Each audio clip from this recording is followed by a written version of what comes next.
ಭೂಯೋ ಲಾಳಿತ ಸಂಸಾರ ಛೇದ ಹೇತುಂ ಜಗದ್ಗುರುಂ ಶ್ರೀ ವಿದ್ಯಾಂ ಜಗತಾಂ ಧಾತ್ರೀಂ ಸರ್ಗಸ್ಥಿತಿ ಲಯೇಶ್ವರೀಂ ನಮಾಮಿ ಲಲಿತಾಂ ನಿತ್ಯಂ ಭಕ್ತಾನಾಂ ಇಷ್ಟದಾಯಿನೀಂ ಶ್ರುತಿ ಸ್ಮೃತಿ ಪುರಾಣಾನಾಂ ಆಲಯಂ ಕರುಣಾಲಯಂ ನಮಾಮಿ ಭಗವತ್ಪಾದ ಶಂಕರಂ ಲೋಕಶಂಕರಂ.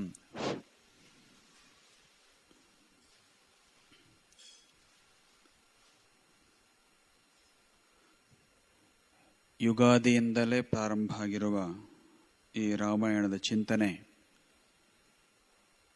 ಅನಂತರ ಪ್ರವಚನದ ರೂಪವನ್ನು ಪಡೆದುಕೊಂಡು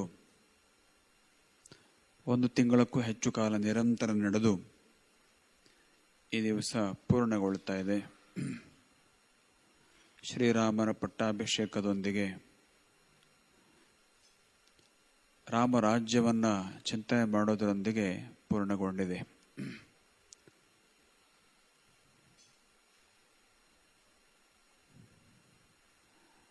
ಉತ್ತರ ರಾಮಾಯಣವನ್ನು ತೆಗೆದುಕೊಂಡಿದ್ದರೆ ಒಂದು ರೀತಿಯಲ್ಲಿ ದುಃಖದ ಸನ್ನಿವೇಶ ಕಥೆ ಮುಗಿತಿತ್ತೋ ಏನೋ, ಅದನ್ನು ತೆಗೆದುಕೊಳ್ಳಿಕ್ಕೆ ಹೋಗಲಿಲ್ಲ.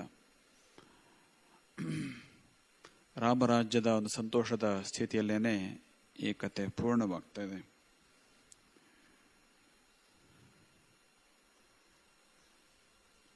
ಎಲ್ಲ ಕಡೆ ಬಂದಂತಹ ಈ ಕರೋನಾ ವೈರಸ್ಸಿನ ಜ್ವರ ಒಂದು ವಿಚಿತ್ರವಾದ ರೀತಿಯಲ್ಲಿ ಹಿಂದೆಂದೂ ಕಾಣದ ರೀತಿಯಲ್ಲಿ ಲಾಕ್ಡೌನ್ ಆಗುವಂಥ ಪ್ರಸಂಗ ಬಂತು. ಆ ಸಂದರ್ಭದಲ್ಲಿ ಬಹುಶಃ ಎಲ್ಲರಿಗೂ ಮಾನಸಿಕವಾಗಿ ಒಂದು ರೀತಿಯ ಒತ್ತಡ, ಅಲ್ಲಿ ಹೋಗೋ ಹಾಗಿಲ್ಲ, ಇಲ್ಲಿ ಹೋಗೋ ಹಾಗಿಲ್ಲ, ಇದ್ದಲ್ಲೇ ಇರಬೇಕು, ಹೇಗೆ ಮನಸ್ಸಿಗೆ ನೆಮ್ಮದಿ ಅಂತ ಒಂದು ವಿಚಿತ್ರವಾದ ರೀತಿಯ ಒತ್ತಡ. ಆ ಸಂದರ್ಭದಲ್ಲಿ ಒಂದು ಒಳ್ಳೆ ಚಿಂತನೆಯಲ್ಲಿ ಕಾಲಕ್ಷೇಪ ಮಾಡೋಣ ಅಂಥೇಳಿ ಶಂಕರ ಭಟ್ರಿಗೆ ನಾವು ಕೇಳಿದೆ, ನೀವು ಹೆಂಗಂದ್ರು ಈ ಸಲ ರಾಮಾಯಣ ಪಾರಾಯಣ ಮಾಡಿದ್ದೀರಿ ವಸಂತ ನವರಾತ್ರಿಯಲ್ಲಿ, ಹಾಗಾದ್ರೆ ಅದನ್ನು ಪ್ರವಚನ ಮಾಡಬಹುದೇ ಅಂತ ಭಾಳ ಖುಷಿಯಿಂದ ಅವರು ಒಪ್ಪಿಕೊಂಡ್ರು. ಮತ್ತು ಅದನ್ನು ಅತ್ಯಂತ ಚೆನ್ನಾಗಿ ನಿರ್ವಹಿಸಿಕೊಟ್ರು ಕೂಡ. ಈ ಕರೋನಾ ವೈರಸ್ಸಿನ ಲಾಕ್ಡೌನ್ ಎಷ್ಟು ದಿವಸ ಇತ್ತು, ಅಷ್ಟೇ ದಿವಸವೇ ಎಲ್ಲ ಕಾರ್ಯಕ್ರಮಗಳು ಮಠದಲ್ಲಿ ನಡೆದಿದ್ದಾವೆ. ಅದು ಪೂರ್ವ ನಿಯೋಜಿತ ಅಲ್ಲ, ದೈವ ನಿಯೋಜಿತ. ಅಂದರೆ ಯುಗಾದಿಯಿಂದಲೇ ಸಹಸ್ರ ಚಂಡಿಕಾ ಯಾಗ ಪ್ರಾರಂಭ ಆಯಿತು. ಅನಂತರ ಅನೇಕ ಮಹಾಯಾಗಗಳು ನಡೆದವು. ಅವೆಲ್ಲವೂ ನಿನ್ನೆಗೆ ಸರಿಯಾಗಿ ಮುಕ್ತಾಯ ಆದವು. ಯಾಕಂದರೆ ಇವತ್ತಿನಿಂದ ನರಸಿಂಹ ಜಯಂತಿ ಉತ್ಸವ ಆಗಲೇಬೇಕಾಗಿರೋದರಿಂದ ಅದನ್ನು ನಿನ್ನೆಗೆ ಮುಕ್ತಾಯಗೊಳಿಸಿದ್ದಾಯಿತು. ಹಾಗೆ ಇದೇ ಸಂದರ್ಭದಲ್ಲಿ ರಾಮಾಯಣವು ಕೂಡ ಪೂರ್ಣವಾಗ್ತಾ ಇದೆ. ಅನೇಕ ಚರಿತ್ರೆಗಳನ್ನು ಓದಿದ್ದರಿಂದ, ಆ ಚರಿತ್ರೆಗಳ ದೃಶ್ಯಗಳನ್ನು ನೋಡಿದ್ರಿಂದ ಬದುಕಿನ ಅನೇಕ ಸಮಸ್ಯೆಗಳು ಪರಿಹಾರ ಆಗ್ತವೆ. ಅದಕ್ಕಾಗಲೇ ನಮ್ಮಲ್ಲಿ ಬೇರೆ ಬೇರೆ ರೀತಿಯ ಪುರಾಣಗಳನ್ನು ಹರಕೆಯಾಗಿ ಹೇಳ್ಕೊಳ್ತಾರೆ, ಅಥವಾ ಯಕ್ಷಗಾನ ಮಾಡಿಸ್ತೇನೆ ಅಂತ ಹೇಳ್ಕೊಳ್ತಾರೆ. ಮತ್ತು ಹಾಗೆ ಮಾಡಿದ್ರಿಂದ ಅದು ಕಡಿಮೆ ಆಗಿದಂಥ ಅನುಭವಗಳು ಇದ್ದಾವೆ. ಬಹುಶಃ ಅದೇ ರೀತಿಯಲ್ಲಿ ಕರೋನಾ ವೈರಸ್ ಕಡಿಮೆ ಆಗಲಿ ಅಂತ ರಾಮಾಯಣದ ಒಂದು ಚಿಂತನೆಯನ್ನು ನಾವು ಮಾಡ್ದಂಗೆ ಆಯ್ತೇನೋ ಅಂತ ಕಾಣಿಸ್ತದೆ.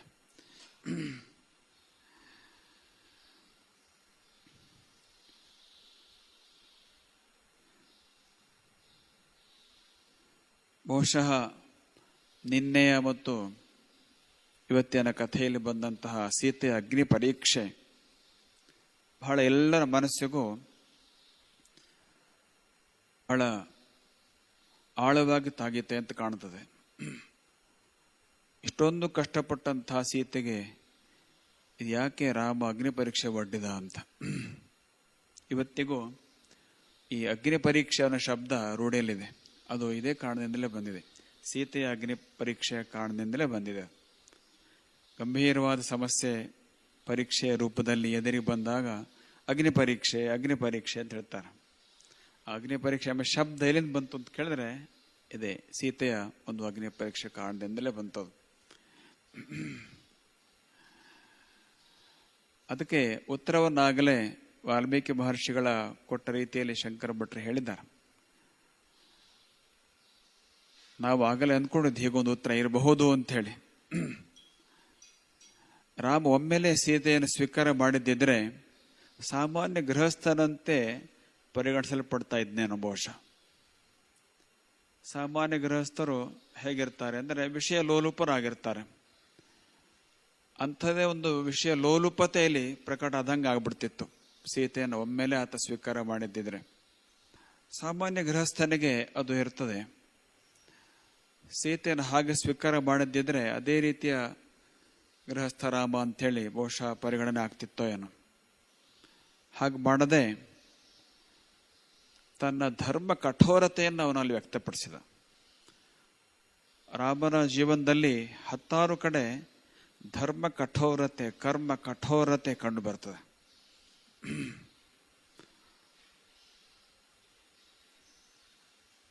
ಇನ್ನೇನು ರಾಮನಿಗೆ ಯುವರಾಜ್ಯಾಭಿಷೇಕ ಆಗಬೇಕು ಅನ್ನೋ ಸ್ಥಿತಿಯಲ್ಲಿ ವನವಾಸಕ್ಕೆ ಹೋಗಬೇಕು ಅಂತ ನಿರ್ಧಾರ ಆಯ್ತಲ್ಲ, ಆಗ ಎಷ್ಟೊಂದು ಜನ ಬಂದು ಅವನಿಗೆ ಒತ್ತಾಯ ಮಾಡಿದ್ರು, ಋಷಿಮುನಿಗಳು ಬಂದು ಒತ್ತಾಯ ಮಾಡಿದ್ರು. ಆದರೂ ತನ್ನ ನಿರ್ಣಯದಿಂದ ಬದಲಾವಣೆ ಮಾಡಲಿಲ್ಲ. ಅದು ಕರ್ಮ ಕಠೋರತೆ. ಹಾಗೆ ಧರ್ಮದ ವಿಷಯದಲ್ಲಿ ವರ್ತನೆ ಮಾಡಬೇಕಾದ ಪ್ರಸಂಗ ಬಂದಾಗಲೆಲ್ಲ ರಾಮನ ವರ್ತನೆ ಕಠೋರವೇ. ಅದು ಇನ್ನೂ ಅನೇಕ ಉದಾಹರಣೆಗಳ ಮೂಲಕ ಕವಿಗಳು ಅದನ್ನು ವಿವರಿಸಿದ್ದಾರೆ. ಎಲ್ಲವನ್ನೂ ಈಗ ಹೇಳೋಕ್ಕೆ ಆಗೋದಿಲ್ಲ. ಅದರಿಂದ ಅವನ ಆ ಧರ್ಮ ನಿಷ್ಠುರತೆ ಅಥವಾ ಕರ್ಮ ಕಠೋರತೆ ಇದೆಯಲ್ಲ, ಆ ಒಂದು ಸ್ವಭಾವ ಕೂಡ ಇಲ್ಲಿ ಕೆಲಸ ಮಾಡಿದೆ. ಆದರೆ ಅದರಿಂದ ಮುಂದೆ ಒಳ್ಳೆಯದಾಗ್ತದೆ ಅಂತ ಅವನಿಗೂ ಗೊತ್ತಿತ್ತು. ಹಾಗಾಗಿ ಮುಂದೆ ಅತ್ಯಂತ ಶುಭಮಯವಾದಂತಹ ವಾತಾವರಣ ಬಂತು. ಸೀತೆ ಅಗ್ನಿ ಪರೀಕ್ಷೆಯಲ್ಲಿ ಎಲ್ಲ ದೇವತೆಗಳ ಸನ್ನಿಧಿಯಲ್ಲಿ ಪಾಸಾಗಿ ಅಂದರೆ ಉತ್ತೀರ್ಣಲಾಗಿ ಬಂದರು. ಈ ಒಂದು ರಾಮನ ಒಂದು ಚರಿತ್ರೆಯ ಒಂದು ಭಾಗವನ್ನು ನಾವು ದಿನಾಲೂ ನೋಡ್ತಾ ಇದ್ದೇವೆ ಯೋಗ ವಾಸಿಷ್ಠದಲ್ಲಿ. ವಾಸಿಷ್ಠ ರಾಮಾಯಣ ಅಂತ ಹೇಳಿ ಅದನ್ನು ಕರೀತಾರೆ. ಆ ವಾಸಿಷ್ಠ ರಾಮಾಯಣ ಅಂದರೆ ವಸಿಷ್ಠರು ರಾಮನಿಗೆ ನೀಡಿದಂಥ ಉಪದೇಶ. ಅದು ಇವೆಲ್ಲ ಘಟನೆಗಿಂತ ಮೊದಲೇ ಆಗಿದ್ದು ಅಂತ ಬರೀತಾರೆ. ಯದ್ಯಪಿ ಪ್ರತ್ಯೇಕ ಗ್ರಂಥ ಇದೆ ಅದರದ್ದು. ಆದರೆ ವಸಿಷ್ಠರು ರಾಮನಿಗೆ ಉಪದೇಶ ಮಾಡಿದ್ದು ಅವನು ವನವಾಸಕ್ಕೆ ಹೋಗೋಕ್ಕಿಂತ ಮುಂಚೆ, ಸೀತಾ ಕಲ್ಯಾಣ ಆಗೋಕ್ಕಿಂತಲೂ ಮುಂಚೆನೆ.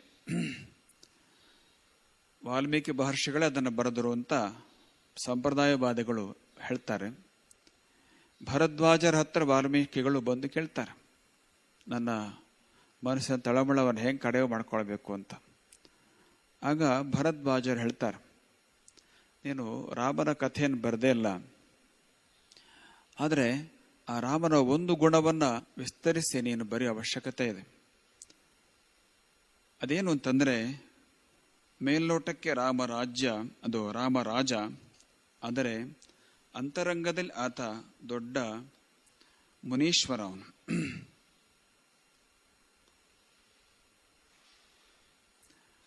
ಎಲ್ಲ ಮುನಿಗಳಿಗೂ ಅತ್ಯಂತ ಪೂಜ್ಯನಾದಂತನು. ಯಾಕಂದ್ರೆ ಅವನ ಅಂತರಂಗದ ಸ್ವಭಾವ ಆಗಿದೆ. ಅದನ್ನು ಹೇಳ್ತಾರೆ ಭರದ್ವಾಜರು. ಸರ್ವಾಸಂತಕ್ತಯಾ ಬುದ್ಧ್ಯ ರಾಮೋ ರಾಜೀವ ಲೋಚನಃ ಜೀವನ್ಮುಕ್ತಾ ಮಹಾತ್ಮಾನಃ ಯಥಾ ಪ್ರಾಪ್ತಾನುವರ್ತನ. ಇದು ಬೇರೆ ಬೇರೆ ಶ್ಲೋಕಗಳದ್ದಿದು. ಅವನು ಹೇಗಿದ್ದಂತಂದ್ರೆ ಸರ್ವ ಅಸಂಸಕ್ತವಾದಂತಹ ಬುದ್ಧಿಯಿಂದ ಇರ್ತಿದ್ದ ಅಂದ್ರೆ, ಮತ್ತು ಜೀವನ್ಮುಕ್ತ ಸ್ಥಿತಿಯಲ್ಲಿ ಇರ್ತಾ ಇದ್ದ ಅಂತ. ಈ ಸ್ಥಿತಿ ಹೇಗೆ ಬಂತು ರಾಮನಿಗೆ ಅಂತ ವಾಲ್ಮೀಕಿ ಮಹರ್ಷಿಗಳಿಗೆ ಪುನಃ ಪ್ರಶ್ನೆ ಬರುತ್ತೆ. ಭರದ್ವಾಜರ ಅಂತ ಕೇಳ್ತಾರೆ. ಆಗ ಭರದ್ವಾಜರು ಒಂದು ಕಥೆಯನ್ನು ಹೇಳ್ತಾರೆ. ರಾಮ ವಿದ್ಯಾಭ್ಯಾಸವನ್ನು ಮುಗಿಸ್ಕೊಂಡು ಗುರುಕುಲದಿಂದ ತಿರುಗಿ ಅರಮನೆಗೆ ಬಂದಿದ್ದ. ಇನ್ನು 16 ವರ್ಷ ಆಗಲಿಲ್ಲ. ಊನ ಷೋಡಶಿ ವರ್ಷ ಅಂತ ಕರೀತಾರೆ ಅದಕ್ಕೆ ಅವರು. ಅವನಿಗೆ ಒಂದು ಆಸೆ ಹುಟ್ಟಿತು ಮನಸ್ಸಿನೊಳಗೆ. ಸಮಗ್ರ ಭಾರತ ದೇಶದ ಎಲ್ಲ ತೀರ್ಥಕ್ಷೇತ್ರಗಳನ್ನು ಸಂದರ್ಶನ ಮಾಡ್ಕೊಂಡು ಬರೋಣ ಅಂತ. ಆ ಪ್ರಕಾರ ಭಾರತ ದೇಶದ ಎಲ್ಲ ತೀರ್ಥಕ್ಷೇತ್ರಗಳನ್ನು ರಾಮ ದರ್ಶನ ಮಾಡಿಕೊಂಡು ವರ್ಷಗಟ್ಟಲೆ ಪ್ರವಾಸ ಮಾಡಿಕೊಂಡು ತಿರುಗಿ ಅರಮನೆಗೆ ಬರ್ತಾನೆ. ಅರಮನೆಗೆ ಬಂದ ನಂತರ ಅವನ ವರ್ತನೆಯಲ್ಲಿ ಒಂದು ಮಹತ್ತರವಾದ ಬದಲಾವಣೆ ಕಂಡು ಬರ್ತದೆ. ಯಾವ ಲೌಕಿಕ ಕ್ರಿಯೆಗಳಲ್ಲೂ ಆಸಕ್ತಿ ಇಲ್ಲ, ಯಾರ ಜೊತೆ ಮಾತಾಡೋದ್ರಲ್ಲೂ ಆಸಕ್ತಿ ಇಲ್ಲ, ರಾಜ್ಯದ ಚಟುವಟಿಕೆಗಳಂತೂ ಸ್ವಲ್ಪನೂ ಆಸಕ್ತಿ ಇಲ್ಲ. ಒಂದು ರೀತಿ ವಿಚಿತ್ರವಾದ ಮನಸ್ಥಿತಿಯಲ್ಲಿ ಇರ್ತಾನೆ, ಯಾರು ಬಂದರೂ ಮಾತಾಡಿಸೋದಿಲ್ಲ. ಈ ಕಾಲದ ಶಬ್ದ ಹೇಳಬೇಕಾದ್ರೆ ಒಂದು ರೀತಿ ಮನೋರೋಗಿ ಹಾಗೆ ಆಗ್ಬಿಡ್ತಾನೆ. ದಶರಥನಿಗೆ ಬಹಳ ಚಿಂತೆ ಆಯಿತು, ಯಾಕೆ ಹಿಂಗಾಯ್ತು ಅಂತ. ಆಮೇಲೆ ವಸಿಷ್ಠರನ್ನ ಕರೆಸಿಕೊಂಡು ಕೇಳ್ತಾನೆ. ಅದೇ ಹೊತ್ತು ವಿಶ್ವಾಮಿತ್ರರು ಬರ್ತಾರೆ, ಯಾಕೆ ಹೀಗಾಯಿತು ಅಂತ. ವಸಿಷ್ಠ ವಿಶ್ವಾಮಿತ್ರರಿಗೆ ಅರ್ಥ ಆಗಿದೆ ರಾಮನಿಗೆ ಏನಾಗಿದೆ, ಯಾವ ರೋಗ ಬಂದಿದೆ ಅಂತ. ಅವ್ರು ಹೇಳ್ತಾರೆ, ತೀರ್ಥಯಾತ್ರೆಯನ್ನು ಮಾಡಿದ್ರಿಂದ ಅದರ ಪುಣ್ಯದ ಬಲವಾಗಿ ಅವನ ಮನಸ್ಸಿನೊಳಗೆ ವೈರಾಗ್ಯ ಮೂಡಿದೆ, ಪರಿಪಕ್ವ ವೈರಾಗ್ಯ ಬಂದಿದೆ. ಹಾಗಾಗಿ ಆ ವೈರಾಗ್ಯಕ್ಕೆ ತಕ್ಕ ಹಾಗೆ ಈಗ ಜ್ಞಾನದ ಉಪದೇಶ ಆಗಬೇಕಾಗಿದೆ, ಅದನ್ನು ಮಾಡಬೇಕು ಅಂತ ವಿಶ್ವಾಮಿತ್ರರೇ ಸ್ವತಃ ವಸಿಷ್ಠರಿಗೆ ವಿನಂತಿ ಮಾಡ್ತಾರೆ. ಆ ಪ್ರಕಾರ ವಸಿಷ್ಠರ ಉಪದೇಶರು ಮಾಡ್ತಾರೆ. ಅದೇ ವಾಸಿಷ್ಠ ರಾಮಾಯಣ ಅಥವಾ ಯೋಗ ವಾಸಿಷ್ಠ. ನಾವಿಲ್ಲಿ ಗಮನಿಸಬೇಕಾದ್ದೇನು ಅಂತಂದರೆ, ಭರದ್ವಾಜರು ಹೇಳಿದ ಹಾಗೆ ಶ್ರೀರಾಮನು ಜೀವನ್ಮುಕ್ತ ಮನಸ್ಥಿತಿಯಲ್ಲಿದ್ದ ಅಂತ. ಅಂದರೆ ಜೀವನ್ಮುಕ್ತರಾದಂಥವರು ಸತತ ಬ್ರಹ್ಮಾದ್ವೈತ ಭಾವನೆಯಲ್ಲಿರ್ತಾರೆ, ಜಗತ್ತಿನ ವಿಷಯಗಳಲ್ಲಿ ಸಂಸಕ್ತರಾಗೋದಿಲ್ಲ. ಸರ್ವ ಸಂಸಕ್ತಯ ಬುದ್ಧ್ಯ ರಾಮೋ ರಾಜೀವಲೋಚ, ಇನ್ನೂ ಅನೇಕ ಶ್ಲೋಕಗಳಿದ್ದ ಪಕ್ಕದಲ್ಲಿ. ಹಾಗಿದ್ದ ಅಂತ. ಅದರಿಂದ ಅಂತಹ ಮನಸ್ಥಿತಿಯಲ್ಲಿ ಇದ್ದಂತಹ ಶ್ರೀರಾಮಚಂದ್ರ ಅನಂತರ ಸೀತಾ ಸ್ವಯಂವರಕ್ಕೆ ಹೋದದ್ದು, ಅನಂತರ ಈ ವನವಾಸ ಇವೆಲ್ಲ ನಡೆದಿದ್ದು. ಹೀಗಾಗಿ ಅಲ್ಲಿ ಉದ್ದಕ್ಕೂ ಕೂಡ ಅವನ ಅದೇ ಮನಸ್ಥಿತಿಯೇ ಕಂಡು ಬರ್ತದೆ. ಅದನ್ನು ಮೊದಲಾಗಿ ಯೋಗವಾಸಿಷ್ಠದ ಕಥೆಯನ್ನು ಓದ್ದವರಿಗೆ ಚೆನ್ನಾಗಿ ಅರ್ಥ ಮಾಡಿಕೊಳ್ಳೋಕ್ಕೆ ಸಾಧ್ಯ ಆಗ್ತದೆ. ರಾಮರಾಜ್ಯವನ್ನ ಕುರಿತು ಹೇಳಿದರು. ಅಂತಹ ರಾಮರಾಜ್ಯ ಆಗಬೇಕು ಅಂತಿದ್ರೆ ರಾಜನಾದಂಥವನು ಅಂತಹ ಸರ್ವ ಅಸಂಸಕ್ತ ಬುದ್ಧಿಯುಳ್ಳವನಾಗಿರ್ಬೇಕು, ನಿರ್ಲಿಪ್ತತೆ ಉಳ್ಳವನಾಗಿರ್ಬೇಕು. ಅಂಥ ಒಂದು ಆದರ್ಶವನ್ನ ಮೆರೆದು ಶ್ರೀರಾಮಚಂದ್ರ ಇಂದಿಗೂ ಎಲ್ಲರ ಮನಸ್ಸಿನೊಳಗೆ ಅಜರಾಮಜರವಾಗಿ ಎಲ್ಲರ ಹೃದಯ ಸಿಂಹಾಸನದಲ್ಲಿ ಕುಳಿತಿದ್ದಾನೆ.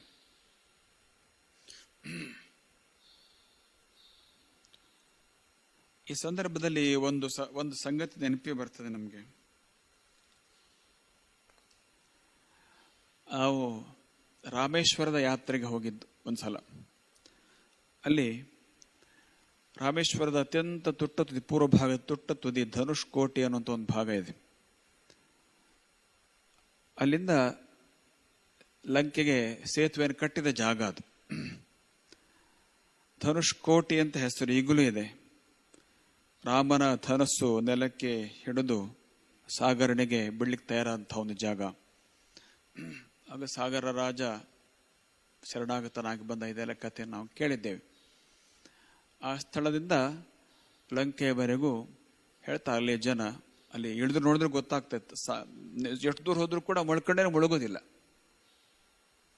ಅಲ್ಲಿ ಹೇಳ್ತಾರೆ, ಹೀಗೆ ನಡ್ಕೊಂತ ಹೆಚ್ಚಂದ್ರೆ ಎದೆ ತನಕ ನೀರು ಬರ್ಬೋದು, ಲಂಕೆ ತನಕ ಹೋಗ್ಬೋದು ಅಂತ. ಅದರಲ್ಲಿ ಮರಳು ತುಂಬಿದೆ ಇನ್ನೂ ಕೂಡ ಅಂತ. ಅದು ಸೇತು ಕಟ್ಟಿದ ಜಾಗ ಅದು ಅಂತ ಅದನ್ನು ಹೇಳ್ತಾರೆ.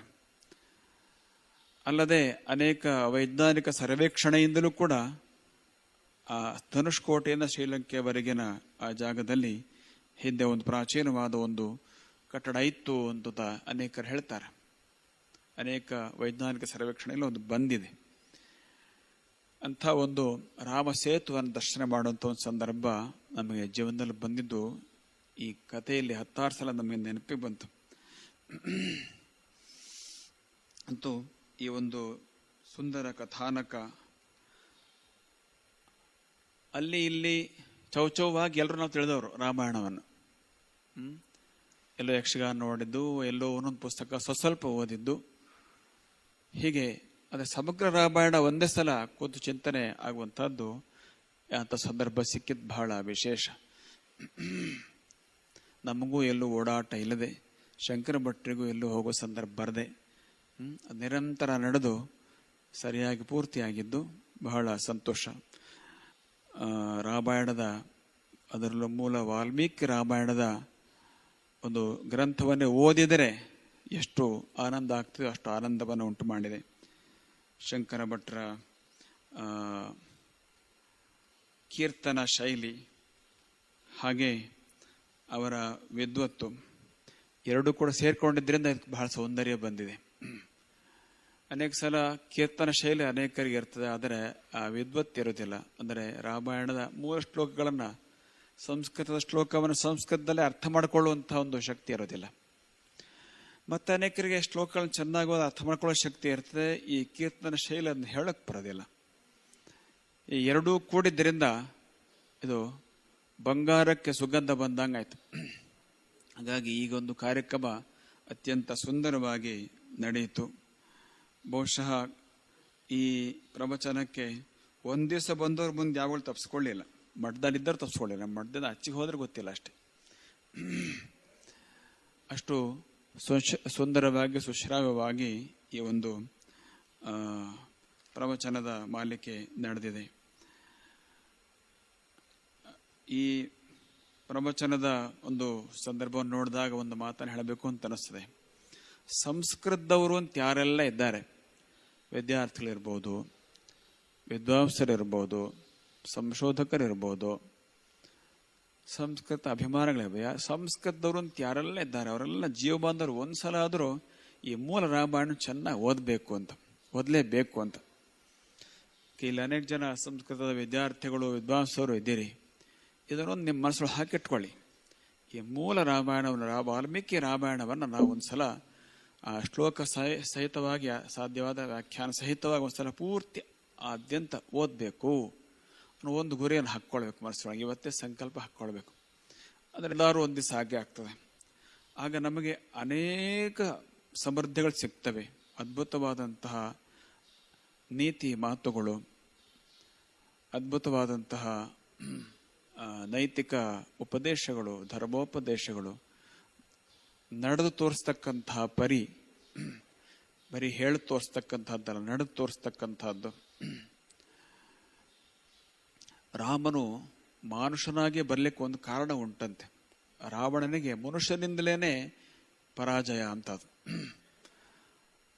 ಆ ರಾವಣ 1-2 ವರ್ಷದಿಂದ ಇದ್ದವನಲ್ಲ ಅವನು. ಅವ್ರು ಹೇಳೋದಲ್ಲ, ಅನರಣ್ಯ ಅಂತ. ಶ್ರೀರಾಮನ ವರ್ಷದಲ್ಲಿ ಎಷ್ಟೋ ತಲೆಮಾರಿ ಹಿಂದೆ ಬಂದಂತಹ ಚಕ್ರವರ್ತಿ ಅವನು. ಆ ಕಾಲದಲ್ಲೂ ಇದ್ದ ರಾವಣ. ಅಷ್ಟು ಸಹಸ್ರ ವರ್ಷಗಳ ಕಾಲ ಅವನು ಲೋಕವನ್ನು ಪೀಡೆ ಮಾಡಿದವನು. ಎಲ್ಲ ದೇವತೆಗಳು ಹೋಗಿ ಶ್ರೀಮನ್ನಾರಾಯಣ ಪ್ರಾರ್ಥನೆ ಮಾಡ್ಕೊಂಡ್ರಂತೆ, ಇವನನ್ನು ಹೆಂಗಾರ ಮಾಡಿ ಸಂಹಾರ ಮಾಡಬೇಕಾಗಿತ್ತು ಅಂತ ಹೇಳಿ. ಆ ಪ್ರಕಾರ ಸಂಕಲ್ಪ ಮಾಡಿ ಶ್ರೀರಾಮನಾಗಿ ಭಗವಂತ ಮನುಷ್ಯನಾಗಿ ಹುಟ್ಕೊಂಡಿದ್ದಾನೆ. ಮನುಷ್ಯನೇ ಅವನು ಸಂಹಾರ ಮಾಡಬೇಕು. ಅದಕ್ಕಾಗಿ ಅಲ್ಲಿ ಕೊನೆ ತನಕವೂ ತಾನು ಮನುಷ್ಯನಾಗಿದ್ದೇನೆ ಅಂತಲೇ ಭಾವನೆಯಲ್ಲಿ ಹೋಗ್ತಾ ಇರ್ತಾನೆ. ಯಾವಾಗ ಸೀತಾ ಪರೀಕ್ಷೆಯಲ್ಲಿ, ಅಗ್ನಿ ಪರೀಕ್ಷೆಯಲ್ಲಿ ದೇವತೆಗಳು ಎದುರಿ ಬಂದರೂ ಆವಾಗ ಸ್ಪಷ್ಟವಾಗಿ ಗೊತ್ತಾಯ್ತು ಶ್ರೀರಾಮ ದೇವರು ಅಂತೇಳಿ. ಅಲ್ಲಿ ತನಕನೂ ಆ ವಸ್ತುವನ್ನ ಮುಚ್ಚಿಟ್ಕೊಂಡಿದ್ರು. ಯಾಕೆ ಅಂತಂದ್ರೆ ರಾವಣನ ಸಂಹಾರ ಆಗಲಿಕ್ಕೆ ಮನುಷ್ಯ ವೇಷ ಬೇಕಾಗಿತ್ತು. ಅದು ಒಂದು ಸಂಗತಿ. ಆದರೆ ನಮಗೆಲ್ಲರಿಗೂ ಅನುಕರಣೆ ಅಂತ ಒಬ್ಬ ವ್ಯಕ್ತಿ ಬೇಕಾಗಿತ್ತು. ಯಾಕಂದ್ರೆ ದೇವರು ಮಾಡಿದಾಗ ನಾವು ಮಾಡ್ಲಿಕ್ಕೆ ಆಗೋದಿಲ್ಲ. ನದೇವ ಚರಿತಂ ಚರೇತ್. ಮನುಷ್ಯರೇ ಯಾರು ಉತ್ತುಂಗವಾಗಿ ಜೀವನ ನಡೆಸಿದ್ರೆ ಅದು ನಮಗೆಲ್ಲರೂ ಅನುಕರಿಸ್ಲಿಕ್ಕೆ ಬೇಕಾಗಿತ್ತು. ಅಂಥ ಒಂದು ಸರ್ವಲೋಕ ಅನುಕರಣೀಯ ಜೀವನ ಆದರ್ಶವನ್ನು ಕೊಟ್ಟಂತಹ ಮರ್ಯಾದಾ ಪುರುಷೋತ್ತಮ ಶ್ರೀರಾಮಚಂದ್ರನ ಒಂದು ಧ್ಯಾನ ಒಂದು ಸುಮಾರು 1.5 ತಿಂಗಳ ಕಾಲ ನಮ್ಮೆಲ್ಲರ ಮನಸ್ಸೊಳಗೆ ನೆಲೆಗೊಂಡಿದ್ದಕ್ಕೆ ಬಹಳ ಸಂತೋಷ ಆಗಿದೆ. ನರಸಿಂಹ ಜಯಂತಿಯ ಸಂದರ್ಭದಲ್ಲಿ ಇದಕ್ಕೆ ವಿರಾಮ ಬೀಳ್ತಾ ಇದೆ. ಶ್ರೀರಾಮನೇ ನರಸಿಂಹ. ಪುರುಷ ಸಿಂಹ ಅಂತ ಕರೀತಾರೆ, ಅವನ ನರಸಿಂಹ ಅಂತ ಕರೀತಾರಷ್ಟೆ. ಎಲ್ಲೋ ಒಂದ್ ಕಡೆ ನರಸಿಂಹನ ಶಬ್ದನು ಬಂದಿವೆ ರಾಮಾಯಣ ತುಂಬಾ ಹಿಂದೆ. ನಾವು ಅದನ್ನೆಲ್ಲ ನೋಟ್ ಮಾಡಿ ಇಟ್ಕೊಂಡಿದ್ದೇವೆ. ಪುರುಷ ಸಿಂಹ ಅನ್ನುವ ಅರ್ಥದಲ್ಲಿ ಪುರುಷನಾಗಿದ್ದು ಸಿಂಹದಂತಹ ಪರಾಕ್ರಮ, ಸಿಂಹದಂತಹ ಧೈರ್ಯ ಇದ್ದಂಥವನಿಗೆ ಪುರುಷ ಸಿಂಹ ಅಂತ ಕರೀತಾರೆ. ಮತ್ತೆ ವಿಷ್ಣುವಿನ ಅವತಾರಗಳಲ್ಲಿ ಎರಡೂ ಒಂದೇ ಇದೆ. ನರಸಿಂಹನ ಅವತಾರ ತ್ರೇತಾಯುಗದ ಆರಂಭದಲ್ಲಿ, ಶ್ರೀರಾಮನ ಅವತಾರ ತ್ರೇತಾಯುಗದ ಕೊನೆಯಲ್ಲಿ. ಇದೊಂದು ವಿಶೇಷ. ಅಂತಹ ನರಸಿಂಹನ ಅವತಾರವಾಗ್ತಾ ಇರುವ ಸಂದರ್ಭಕ್ಕೆ ಸರಿಯಾಗಿ ಶ್ರೀರಾಮನ ಚಿಂತನೆ ನಡೆದಿದೆ. ಈ ಸಂತೋಷವನ್ನು ಎಷ್ಟು ಶಬ್ದಗಳು ಹೇಳಿಕೊಂಡು ಕೂಡ ಕಡಿಮೆ. ಶಂಕರ ಭಟ್ರ ಒಂದು ನಿರ್ವಹಣೆ ಇದರಲ್ಲಿ ಅತ್ಯುತ್ತಮವಾಗಿ ಬಂದಿದ್ದು ಬಹಳ ಮುಖ್ಯವಾದ ಒಂದು ಕಾರಣ. ಸುಮ್ಮನೆ ಪ್ರವಚನ ಮಾಡಿದ್ರೆ ಜನ ಎಷ್ಟು ಕೂತ್ಕೊಂಡು ಕೇಳೋದಿಲ್ಲ. ಅದಕ್ಕೆ ಈ ಕೀರ್ತನ ಶೈಲಿ ಎಲ್ಲ ಬಂದ್ರೇ ಕೇಳ್ತಾರೆ ಜನ. ಮಧ್ಯೆ ಮಧ್ಯೆ ಉಪಕಥೆಗಳು ಬೇಕು, ತಮಾಷೆಗಳು ಬೇಕು, ಎಲ್ಲ ಇದ್ರೆ ಮಾತ್ರ ಕೇಳ್ತಾರೆ. ನಮ್ಮದೆಲ್ಲ ಹಾಗಿಲ್ಲ. ನಮ್ಮದು ಯಾವಾಗಲೂ ಮಜ್ಜಿಗೆ ಅನ್ನ, ಅವ್ರದ್ದೆಲ್ಲ ಕೇಸರಿ ಬಾತ್. ಹಾಗಾಗಿ ಮಜ್ಜಿಗೆ ಅನ್ನ ಕೊನೆಯಲ್ಲಿ ಕೊಡೋದು, ನಾವು ಸ್ವಲ್ಪನೇ ಕೊಡೋದು, ಆರೋಗ್ಯಕ್ಕೆ ಒಳ್ಳೆಯದು. ಶ್ರೀರಾಮಚಂದ್ರನ ಈ ಚಿಂತನೆ ನಮ್ಮ ಮನಸ್ಸಿನೊಳಗೆ ಒಳ್ಳೆ ಪರಿವರ್ತನೆಯನ್ನು ತರಲಿ. ಹಾಗೆ ದೇಶದಲ್ಲಿ, ಪ್ರಪಂಚದಲ್ಲಿ ಹರಡಿಕೊಂಡಿರುವ ಈ ಕರೋನಾ ವೈರಸ್ಸಿನ ಆತಂಕ ಇದು ಸಂಪೂರ್ಣ ದೂರವಾಗುವಂಥ ಒಂದು ಕಾಲ ಬೇಗ ಬರಲಿ ಅಂತ ಹಾರೈಸ್ತಾ ಮಾತಿಗೆ ಪೂರ್ಣ ವಿರಾಮ ಇಡ್ತೇವೆ. ಲೋಕಾಹ ಸಮಸ್ತಾಹ ಸುಖಿನೋ ಭವಂತು. ನಾರಾಯಣ ನಾರಾಯಣ ನಾರಾಯಣ.